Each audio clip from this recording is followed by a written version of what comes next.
A mother who had spent her whole life holding her family's happiness together simply headed home that night after an ordinary outing. But just a few hours later, she vanished into silence.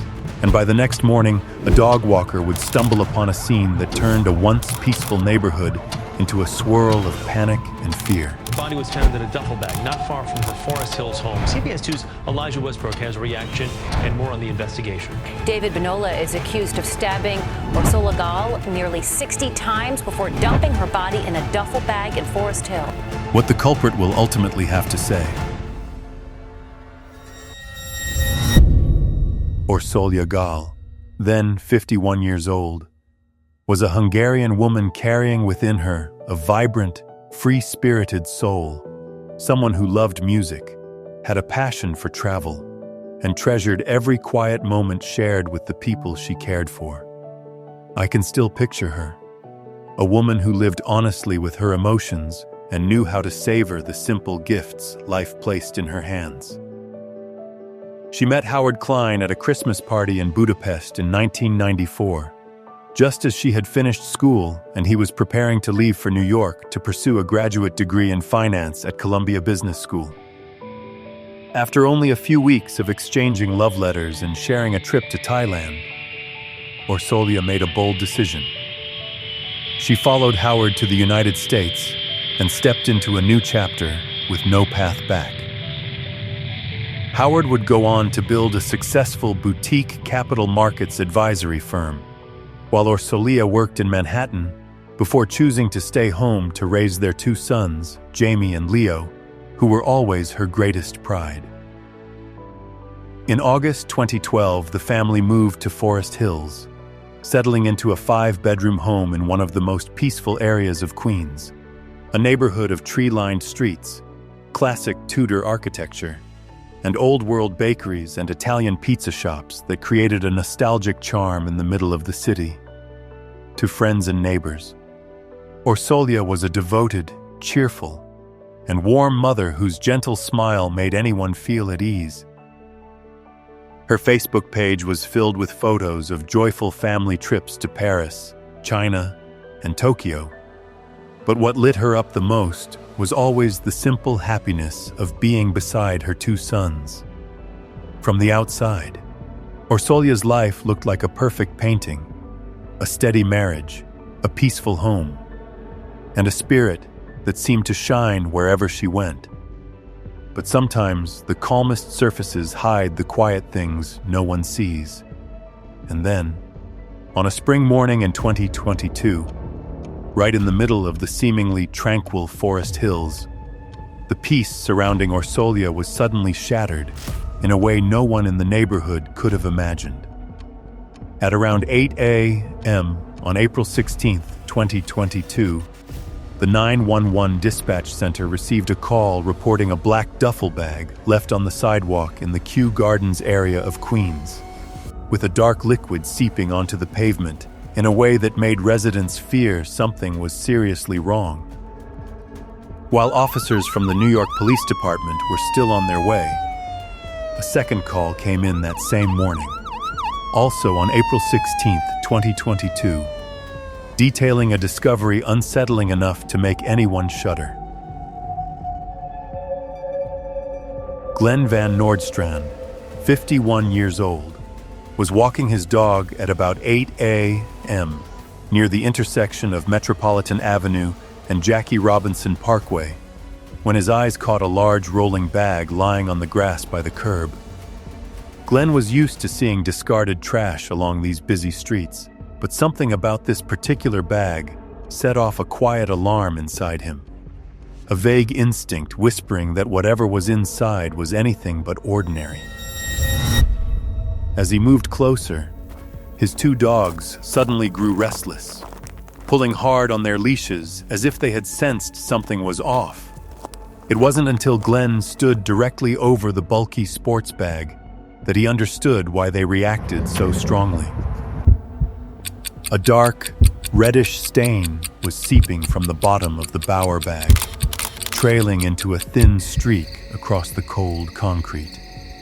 In all his years walking through Forest Park, Glenn had come across plenty of strange things, including the remains of animals left along the roadside. Thinking this bag might contain something similar, he gently nudged one side with his foot, but its unusually heavy weight made his stomach tighten.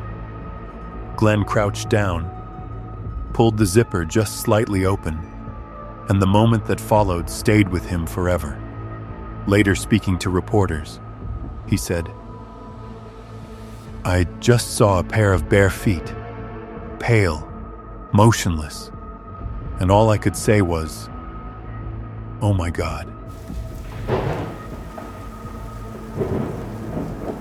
Stunned by what had just appeared through the narrow opening of the zipper, Glenn briefly wondered whether it might be part of a mannequin or some kind of crash test dummy, because the skin he saw looked so rigid and lifeless that it was hard to believe it belonged to a real person. But when he pulled the zipper a little farther, every doubt vanished. In front of him were feet in black jeans, a belt, and the lower waist of a woman, all compressed tightly as if forced into the limited space. Within seconds, Glenn understood that the bag did not contain an object, but the form of a woman pressed into the cramped interior of the rolling case. The moment hit him so hard, he felt breathless. At exactly 8:02 a.m., Glenn immediately called 911 to report the discovery.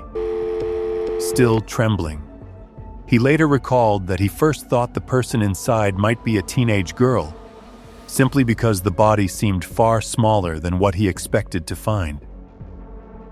Emergency services quickly sealed off the area right after the 8:02 a.m. call.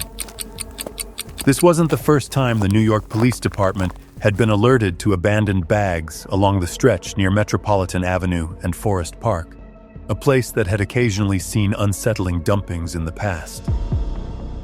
The woman's form inside the bag carried no identification, making it nearly impossible to confirm who she was right away. But Glenn unintentionally held the clue that opened the path forward. As he crossed Metropolitan Avenue, his eyes caught a dark, reddish trail stretching across the pavement. He immediately informed officers, and within minutes, they followed that faint trace and uncovered an entire path nearly half a mile long, about 9 blocks, running through the tree-lined streets of Forest Hills.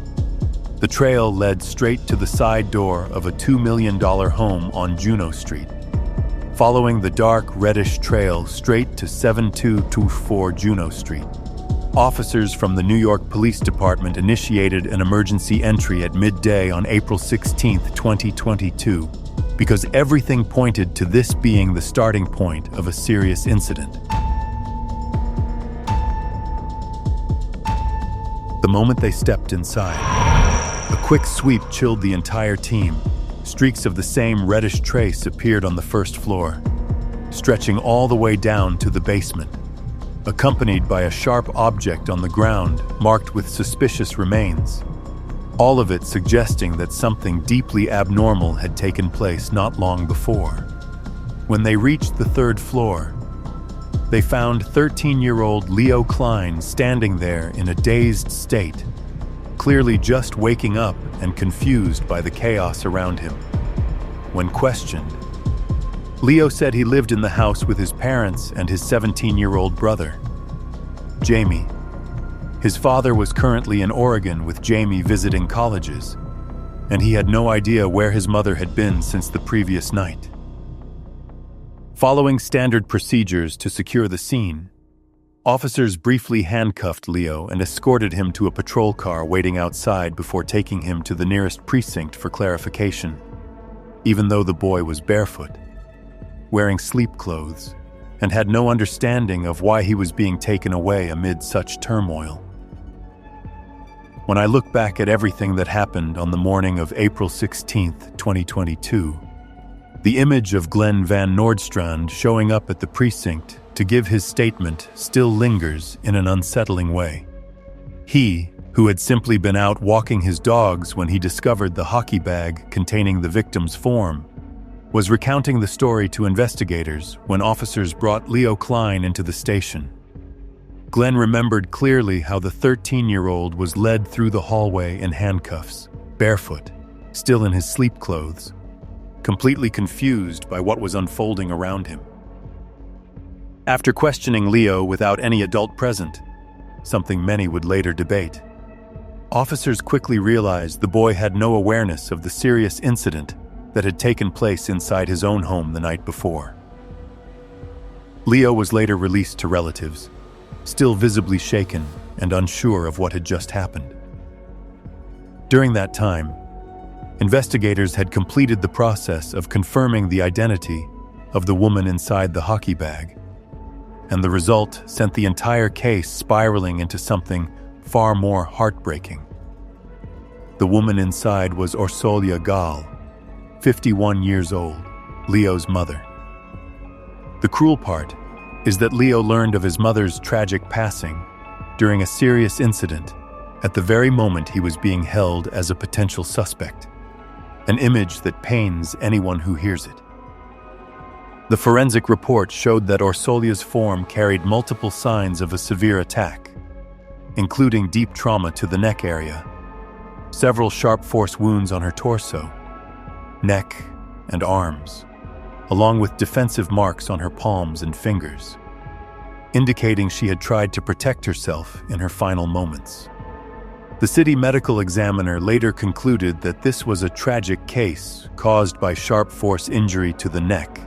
It was a horrific scene here in Queens after a woman's body was found inside of a duffel bag earlier today. Police have just identified the victim, and now investigators are asking anyone with information to call them. Our lives will not be the same neither, because every time I would come out, I would hear her or the dog barking. She was a very happy woman, always smiling, always joking. And loved life. Yeah. She loved life, really. Yeah. The intense nature of what happened and the way the victim's form was dragged and discarded so carelessly, leaving a nearly half-mile trail of biological traces, made investigators quickly realize this was not the work of some detached stranger. I can clearly feel what the detectives were facing at that moment. The level of excessive aggression, far beyond anything resembling a typical confrontation, could only come from a surge of deeply personal rage. In forensic science, this is known as an overkill assault, when the person responsible acts from emotion rather than reason.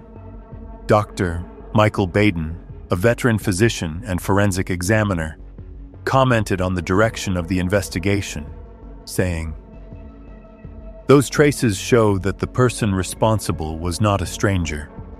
This is the action of someone carrying a deep grudge. In many cases, sometimes it is a spouse, sometimes a family member." His words opened up a chilling perspective.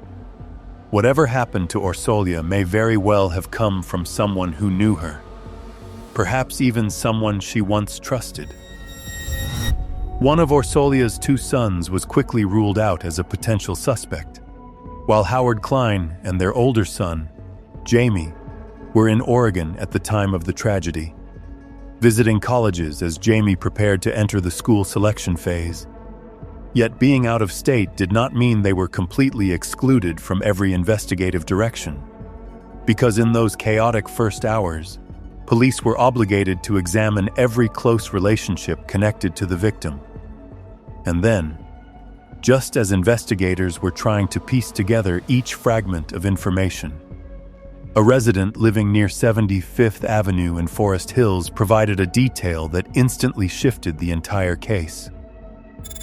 The Nest surveillance camera mounted in front of their home had captured a faint figure rolling a large bag through the empty streets of Forest Hills at about 4:30 a.m.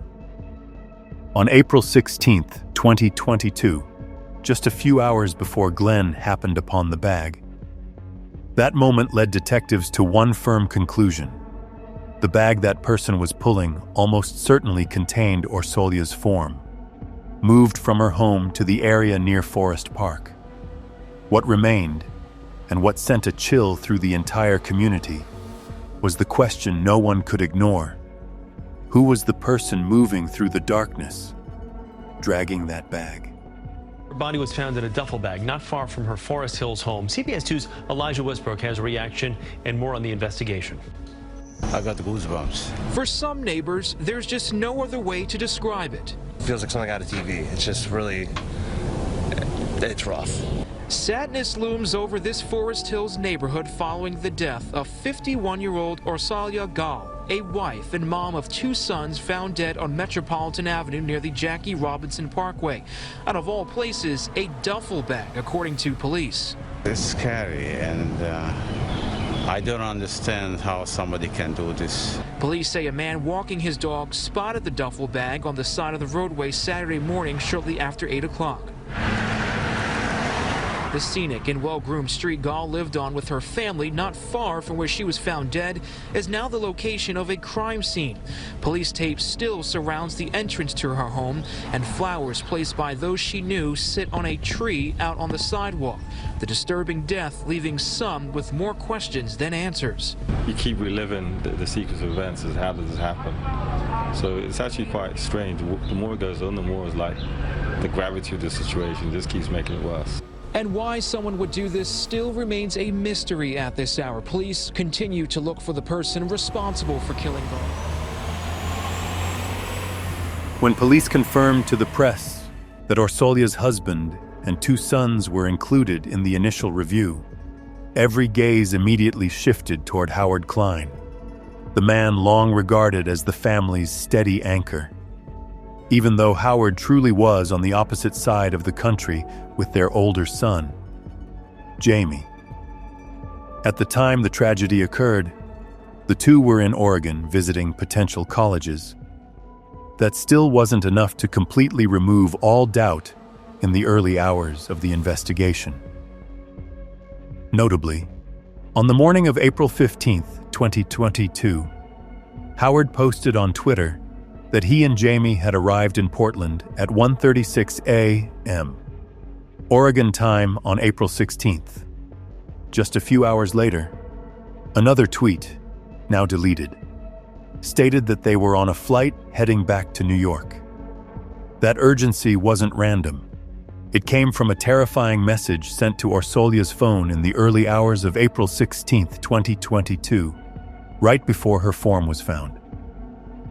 The message read, "Your wife made me go to jail a few years ago when you lived near Austin Street in Forest Hills. I came back. Don't call the police or I will harm your family." The text shook Howard so deeply that he immediately prepared to return to New York. Shortly after, he received a call from police informing him that Orsolya's form had been found near the Forest Park border in heartbreaking condition. While waiting for his flight to take off, Howard reportedly told the Post that he feared his family was in real danger and that everything felt like it was spinning beyond his control. Huh? Who are you? New York Post. What are you doing? No, seriously, what are you doing? Why are you photographing me? Why are you photographing me? You're not taking my credentials. Yeah, I want to see your credentials. I want to take pictures of your You can see my credentials. Yeah, no, I want to take pictures of them. Okay. Okay, No, what are you doing? no, What are you doing? What are you doing? You can't touch me. Why are you invading If you touch me, Why are you I'm invading gonna my call the privacy? police. Okay. If you touch me, I'm gonna call the police. Guys, I'd like to know your name. My I'd name like to is know your Robert. name. From that moment on, every move Howard made was scrutinized under a public microscope.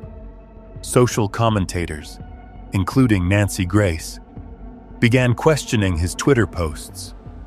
Updates that appeared so precisely timed and in such a manner that many felt he was trying to emphasize his presence in Oregon to establish an alibi.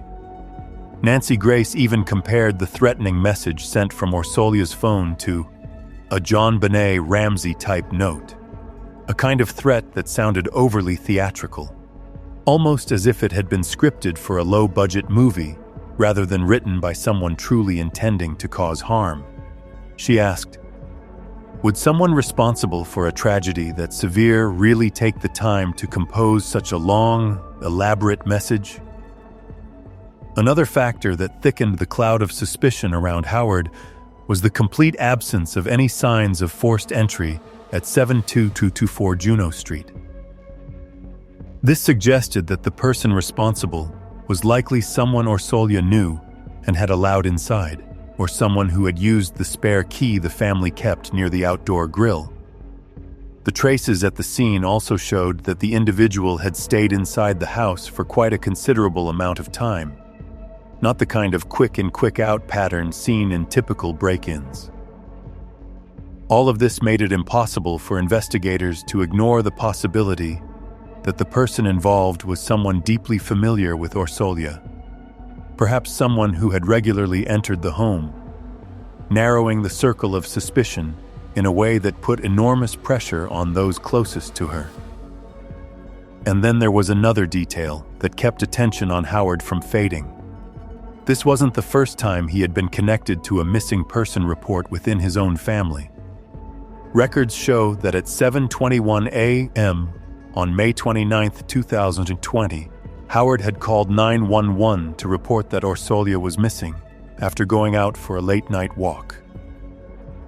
Yet just 30 minutes later, he phoned again to say she had been found safe. That incident had already raised questions, but when placed alongside an older detail from 2004, when Howard reported his own infant son missing at just 10 months old, only for the child to be found shortly afterward, everything began to look even stranger. Meanwhile, investigators began reviewing every retrievable piece of data, from call logs, messages, and surveillance footage to the receipts Orsolya used on the night of April 15, 2022, with the goal of reconstructing her final movements before her tragic passing. Earlier, Orsolya had told neighbors that she planned to go into Manhattan on Friday night to see an opera at Lincoln Center with a few friends. But what investigators found on her phone told a very different story. On the night the incident occurred, Orsolya had contacted 3 different men, and in reality she attended the Lincoln Center performance with one of them. All 3 men were then placed under investigation. Around 11 p.m. on April 15, 2022, Orsolya returned to the Forest Hills area after the performance in Manhattan. She came back alone by train and stopped at Forest Hills Station House, a familiar bar where she often paused for a drink of water or a light snack after an evening out. There, she chatted with Gabe Varus, the manager, who knew her well for her friendliness and warm personality. Based on camera footage and transaction timestamps, police believe Orsolya arrived home at about 12:20 a.m. on April 16, 2022. Less than 20 minutes later, shortly before 12:40 a.m., the person responsible for the tragedy entered the house on Juno Street, likely by using the spare key the family kept outside, or because Orsolya opened the door, assuming it was someone she knew. Between midnight and the early hours of the morning, everything unfolded inside the home while Leo, the younger son, slept upstairs on the 3rd floor, unaware of anything happening below. At 4:30 a.m., a Nest camera near 75th Avenue recorded a figure rolling her son's hockey bag through the dark streets of Forest Hills, with Orsolya's form inside. And the only question then was, who was pulling that bag? One unexpected detail found in Orsolya's kitchen helped push the investigation forward. On the refrigerator door, officers discovered a small handwritten note containing just a single message: "Find a new handyman." Among the 3 men Orsolya contacted on the night of April 15, 2022, one drew particular attention from investigators. Someone who had been in and out of the Juno Street home for nearly 2 years, handling small repair jobs. That man was David Bonola, 44 years old, who introduced himself as a heating and air conditioning repair technician. On paper, he was a married man with 2 children who had entered the United States from Mexico without authorization about 21 years earlier. But the image Bonola projected on social media painted a very different picture. Someone who dreamed of becoming a filmmaker, who liked to showcase himself, and who claimed to have studied at the New York School of Interior Design. At the time of the tragedy involving Orsolya Gaal, in the early hours of April 16, 2022, David Bonola was separated from his wife and children and living alone in an apartment in Richmond Hill, just a few minutes' drive from Forest Hills. People living around 114th Street described him as a true night owl, often carrying a guitar, wandering the streets after dark, biking through the neighborhood, and stopping by the nearby 7-Eleven for snacks.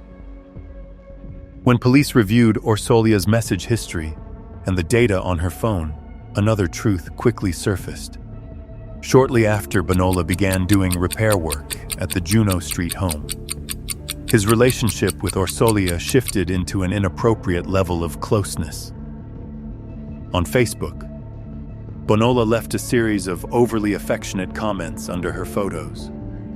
On a picture Orsolya took in Guatemala in April 2019, he wrote, "Love those streets, that architecture, that landscape, that giant volcano, and you," with a heart emoji.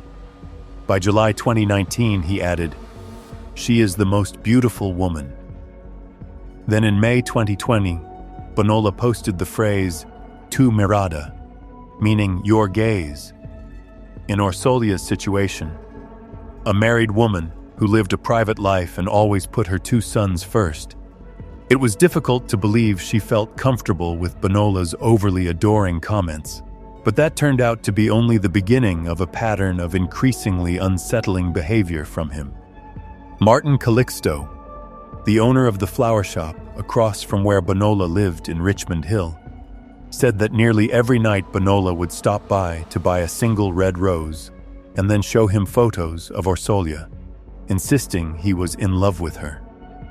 Yet Calixto said he had not seen Bonola for the past 12 months, a period that coincided with the time their relationship began to fall apart. According to data police retrieved, Orsolya had completely ended all emotional contact with Bonola in early April 2022, just a few weeks before the tragedy occurred. That sudden cutoff immediately placed Bonola in the investigators' line of focus. In addition, records showed he had repeatedly engaged in troubling behavior toward women in the area, including incidents of following and unwelcome attention, something that alerted police to the possibility that Bonola was not simply a heartbroken man, but someone capable of letting his obsessions escalate into dangerous actions when rejected. Oliva Pikolinski, 21 years old, who had worked as a barista for 3 years at the Starbucks on Austin Street in Forest Hills, said that Bonola was the kind of regular customer who immediately put people on alert.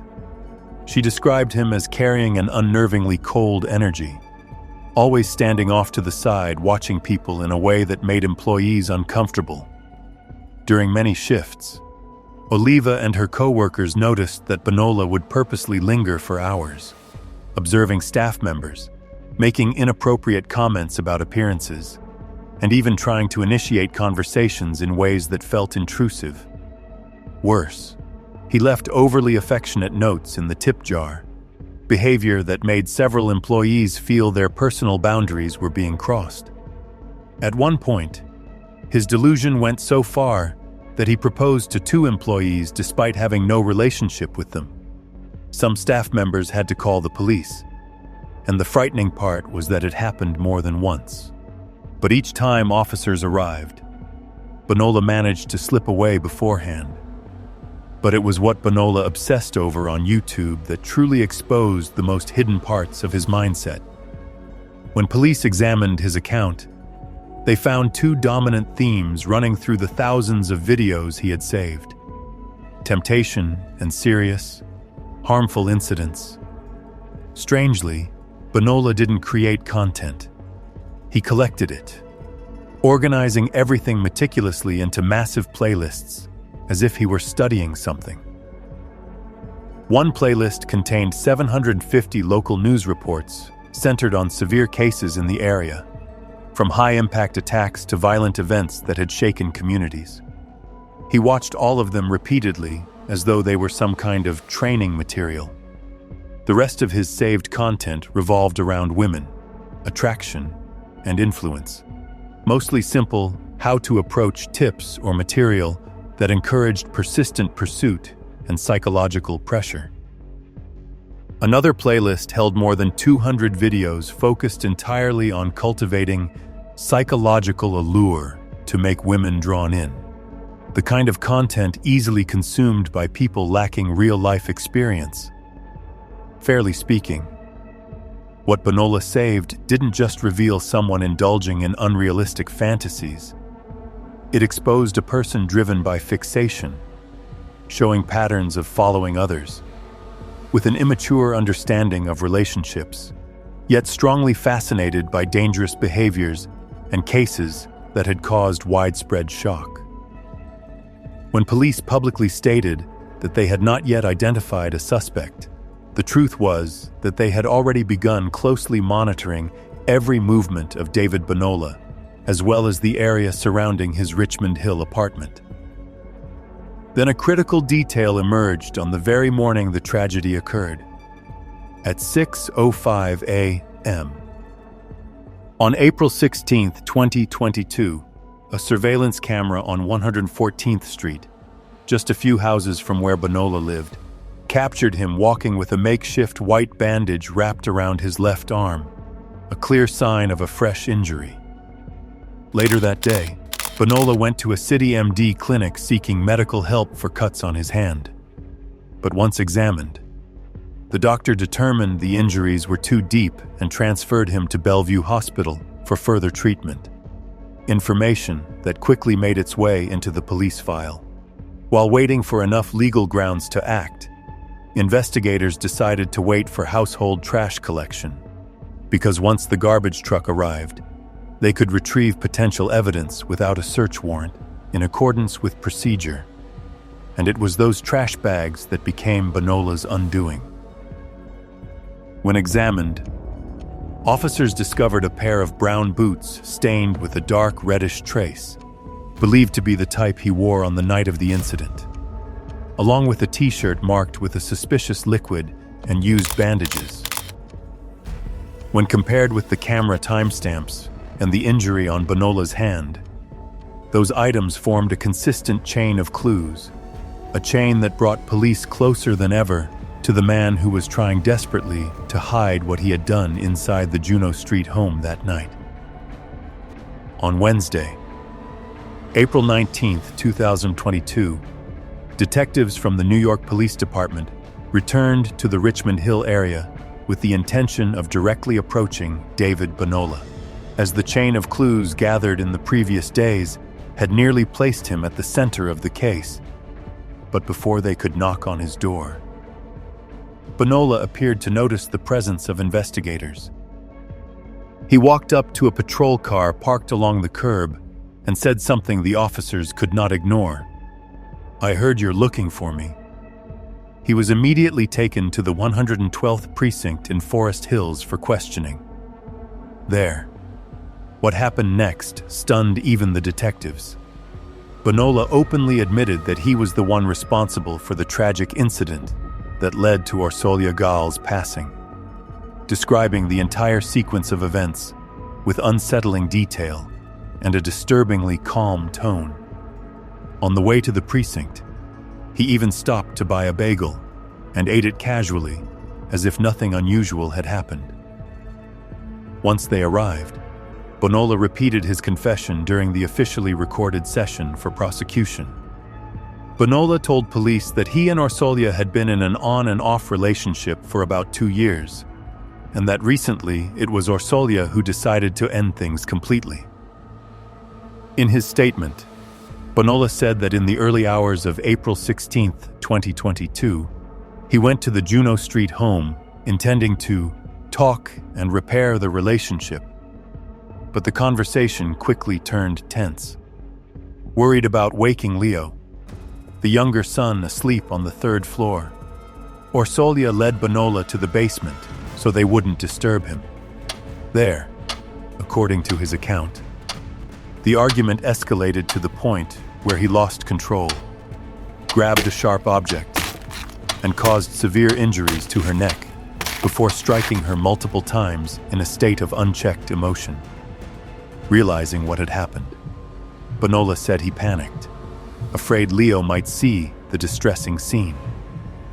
He placed Orsolya's form into her son's hockey bag and dragged it through the Forest Hills neighborhood, leaving it near the edge of Forest Park before dawn.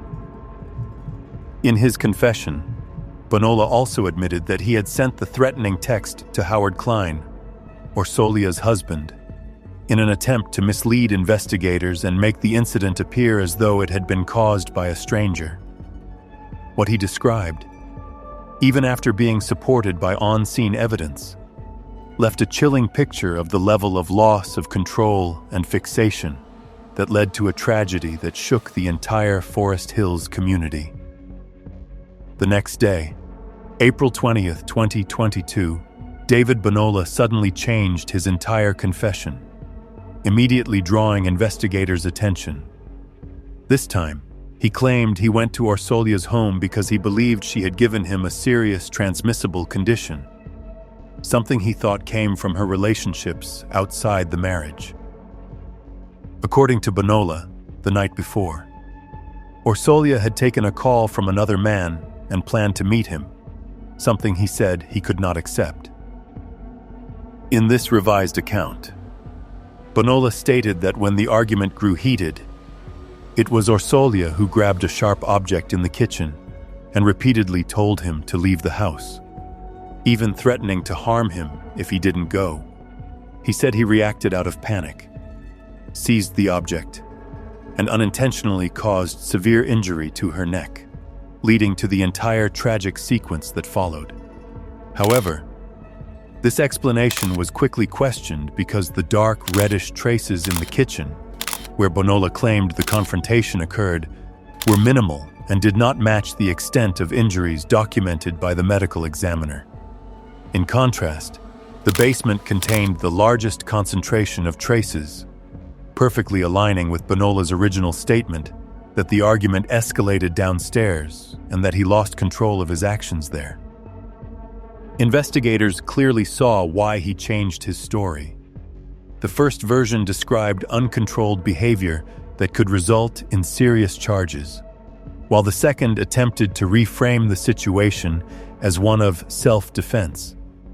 But the physical evidence could not be twisted, and everything pointed to Bonola's initial account as the one most consistent with what happened in the serious incident that led to the loss of Orsolya Gaal.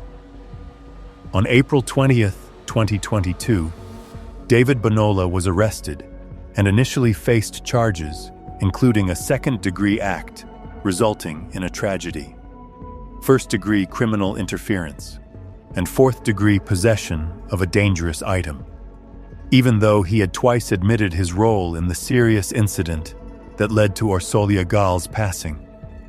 Bonola still entered a not guilty plea at his first hearing. Prosecutor Melinda Katz stated that this was a tragedy that left two teenagers without a mother and plunged the entire Forest Hills community into fear and distress. On November 2, 2022, Bonola accepted a plea agreement and pled guilty to manslaughter in the first degree. Just 2 weeks later, on November 16, 2022, under the supervision of Judge Michael Alawaz, he was sentenced to 25 years in prison along with 5 years of post-release supervision. This marked the closing chapter of a dangerous act that took away the peace of a 51-year-old mother and left the Forest Hills neighborhood shaken for months.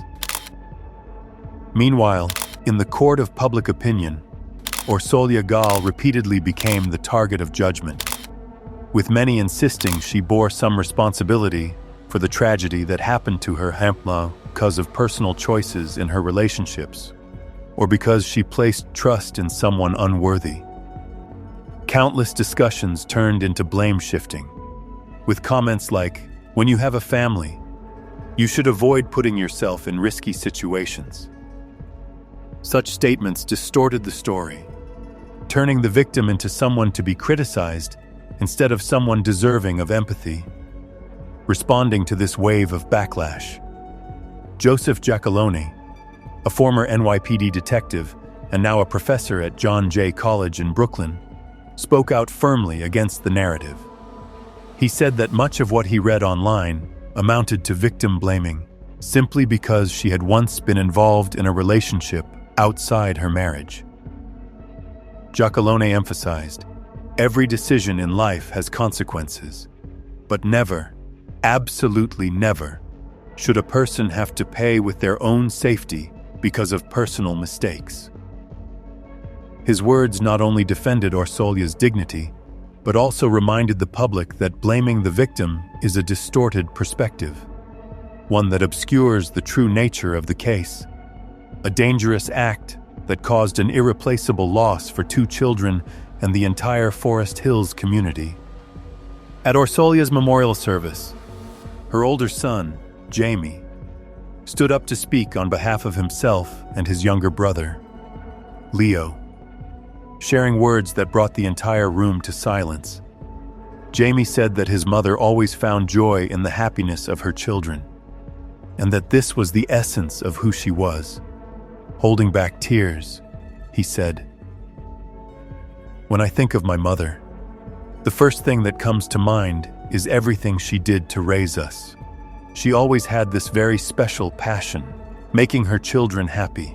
She found joy in our joy." And then he ended with a sentence that made everyone bow their heads in quiet grief. "Right now, that is what truly matters for us to remember about her." Jamie's words captured not only the love he and his brother held for Orsolya, but also reminded everyone that behind all the noise, judgments, debates, and fear that had weighed on Forest Hills, there was a family suffering an irreplaceable loss, and a mother who had lived her entire life simply to love her children. Closing this heavy story, it is difficult not to think about what happened to Orsolya Gaal, a mother who wanted nothing more than to keep her family happy, yet found herself caught in a tragedy no one could have imagined. What happened is a reminder that in life, the line between safety and danger is sometimes far thinner than we realize. Being cautious in our relationships, staying alert to unusual signs, and protecting ourselves is always essential, no matter the circumstance. Today's chapter in the true crime documentary journey is also a reminder of how fragile trust can be, and how valuable vigilance truly is. Thank you for staying with me through the end of this story. If you would like to leave a message in memory of Orsolya, feel free to share it in the comments below. Don't forget to share the video, tap like, and subscribe to the channel so you can continue following the stories ahead. I'll see you in the next video, and may each of us hold on to safety and peace for ourselves and for the people we love.